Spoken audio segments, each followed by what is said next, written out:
Hi everyone, my name's Pieta Valentine. I've written 2 books, The Resident's Voice from a Dementia Unit and The Resident's Rise from a Dementia Unit. And this session is on eye contact in a dementia unit and the impact of eye contact in a dementia unit. Now, this is a very underrated activity in a facility such as a dementia unit, where people often don't give importance to eye contact, and it's extremely important because people with dementia, they have the same feelings as you and I, and feelings are transmitted, through our body language, through the tone of our voice, and through our eyes.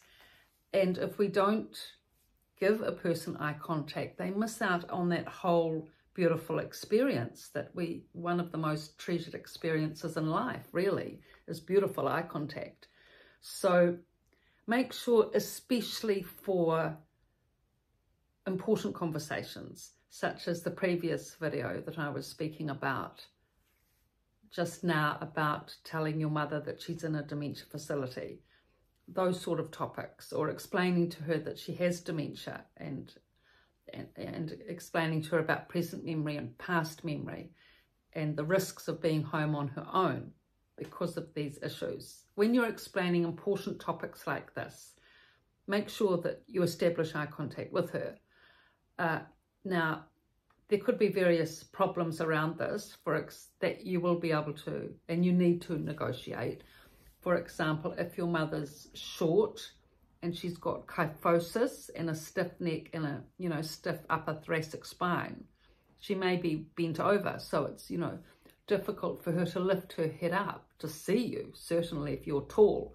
So make sure to sit down, and if it's difficult for her to still see you because her head's down, just sit on a footstool or a lower level so that she can easily garner that eye contact with you. And if she's still looking here and there and not concentrating or focusing, say to her, Mum, I've got something important to tell you. Can you please look at me in the eyes? And she will. I'm sure she will.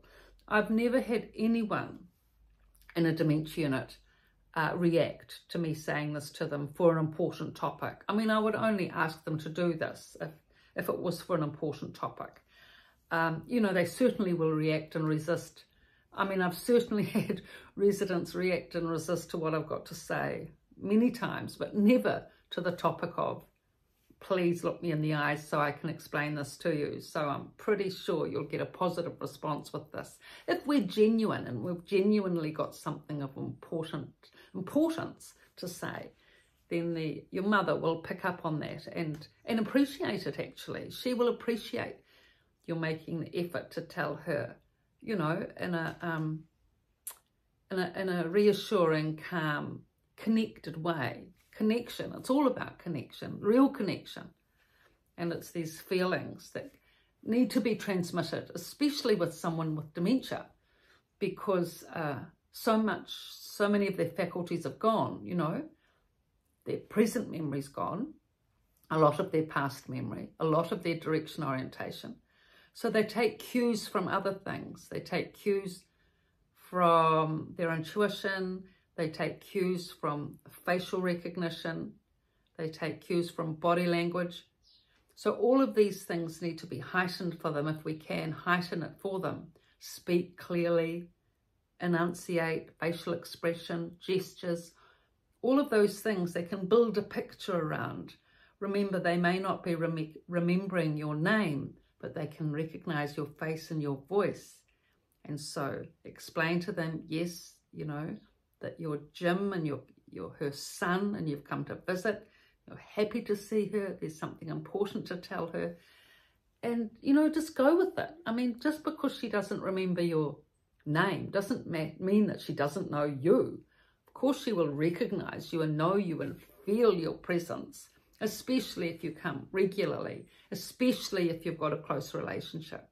Even for sons or daughters that live away overseas and can't come often, when they do come and they spend that good week with their mother and, for the whole half day, and they're good, solid, wonderful, happy visits, the mother will definitely recognise and appreciate that. And they will recognise the son or the daughter for their effort. They will just know them. They will know them. But if they're an absent son or an absent daughter who just comes, you know, for half an hour at Christmas or whatever it is, they may well not recognise them, you know, if they haven't been part of their world for that whole year. They may well recognise their main, and probably will recognise their main carer more than they will an absent son or daughter. So these are all the things to take into consideration. But eye contact, it's a wonderful facility for us to use. It's underused with elderly people, you know. I mean, when we're younger, we use eye contact all the time, you know, in our relationships. But as we get older, somehow that diminishes. But it's something that's intuitive and filled with feelings and power. And it's something that can be maximised with people with dementia, because it's something that all people with dementia can look you in the eyes, you know, and gain from that. Of course, people tend to, you know, people are very sensitive, of course, when the person is passing away and they're really losing all their faculties, and will look them in the eyes tenderly and genuinely and try and reach them. But before that as well, it's just as important when the person, especially if they've lost their speech, to be able, or, you know, aphasic and they have difficulty getting out their words at times. Eye contact can tell a lot. You can take a lot from eye contact. So that's the session today. Good luck out there with everything you're doing, with, you know, all your efforts and work with people that have dementia. It's a big task. It's a big job. And we all need to educate ourselves, you know, in techniques and tools to be able to help our friends and family and our extended family in this work, so that, you know, not just one person is left with their mother or their father having to do everything. It's not fair, it's not right, and we have to be able to, you know, work together as best as we can. And knowledge is a big part of this. Knowledge, wisdom, learning, understanding and experience, you know, upskilling ourselves, because when we do that, firstly, the discrimination and stigma will, you know, knowledge is power, so the stigma will go, which is a big part of it. And the second thing is that as we upskill on techniques, that will make for a better quality of life, both for the carer and the person that has dementia. And as well as that, you know, we're learning, and it improves our quality of life. Learning on any topic is of interest and garners, you know, an extra dimension in our own thinking capacity. So in that way, you know, working with dementia can actually be quite an enlightening experience, which I found it was and still is. So if we can take that approach and learn about it and grow with it, then actually this is a way to be able to develop this community in a positive way, in a practical way. I mean, there is so much to be done. You have to be practical. That's the whole point. It takes a lot of energy and a lot of effort, a lot of the time, but the rewards are great. The rewards are great.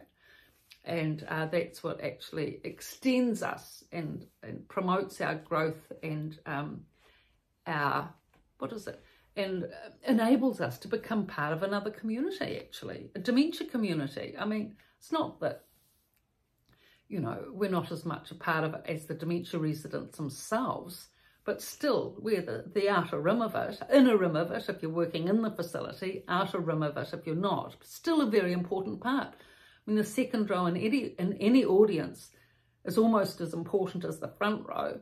So consider yourself a participant in this community, and I'm sure, you know, things are going to get better as more developments, as more research, as more interest in this topic happens, which it will, as more people are getting it, and more of the powers to be and the big influences of the world are getting it.